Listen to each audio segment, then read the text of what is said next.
Israel Hamas യുദ്ധം തുടങ്ങിയിട്ട് നാളുകൾ കഴിഞ്ഞു. യാതൊരു പരിഹാരവും കാണാതെ മുന്നോട്ട് പോകുന്ന കൂട്ടക്കുരുതിയിൽ ഇതുവരെ 33,000-ഓളം പേർക്ക് ജീവൻ നഷ്ടമാവുകയും 5 ലക്ഷത്തിലധികം പേർക്ക് കിടപ്പാടം നഷ്ടപ്പെട്ട് തെരുവിലിറങ്ങേണ്ട അവസ്ഥയും ഉണ്ടായിട്ടുണ്ട്.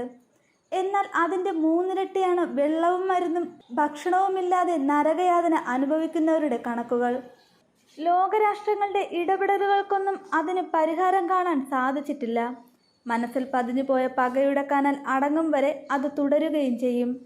യുദ്ധത്തെ സംബന്ധിച്ച് പല അഭ്യൂഹങ്ങളും പുറത്തു വന്നിട്ടുണ്ടെങ്കിലും ഇപ്പോൾ ലഭിക്കുന്ന സൂചനകൾ പ്രകാരം ഒക്ടോബർ 7-ന് ഇസ്രയേലിൽ ഹമാസ് ആക്രമണം നടത്തുന്നതിന് 2 ആഴ്ച മുമ്പ് തന്നെ ആക്രമണങ്ങളെക്കുറിച്ച് ഇസ്രയേലിന് മുന്നറിയിപ്പ് ലഭിച്ചിരുന്നതായാണ് report. Israel public broadcasting corporation ക്യാനിനെ ഉദ്ധരിച്ചുകൊണ്ട് ഇസ്രയേലി മാധ്യമങ്ങളാണ് വാർത്ത റിപ്പോർട്ട് ചെയ്തത്.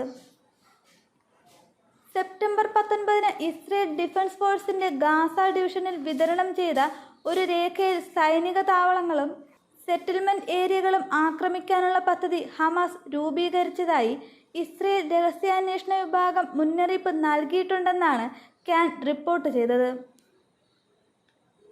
ഇതിനു പുറമെ സ്ത്രീകളും കുട്ടികളും ഉൾപ്പെടെ 250-ലേറെ ആളുകളെ ബന്ദികളാക്കിയേക്കുമെന്നും മുന്നറിയിപ്പ് നൽകിയിരുന്നു.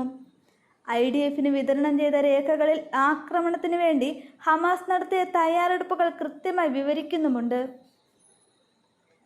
സൈനിക പോസ്റ്റുകൾ ഹമാസ് ആക്രമിക്കുമെന്നും സൈനികരെയും സാധാരണക്കാരെയും തട്ടിക്കൊണ്ടുപോയി തടങ്കലിലാക്കുമെന്നും IDF-ന് നൽകിയ രേഖയിൽ മുന്നറിയിപ്പ് നൽകിയെന്നാണ് റിപ്പോർട്ടിൽ പറയുന്നത്.